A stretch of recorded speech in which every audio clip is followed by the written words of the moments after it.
2018 Audi Quattro something. I don't know what it's called. But it's running new condenser, just charged up. 74 PSI, 73 PSI on the high side, 32 PSI on the low side, 40 degrees Fahrenheit out the dash. No sun load, as you can see. On a cool morning, it's only 50 some degrees.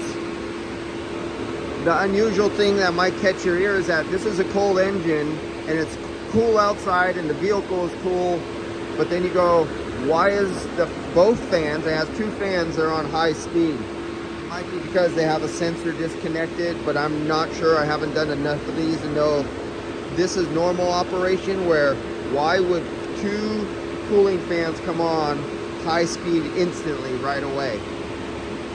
But I'm banking it up is because they have a shitload of codes. Let's see what their engine lights are doing. Maybe there's some fail-safe. Yeah, we got to check engine light on. And but other than that, normal mode.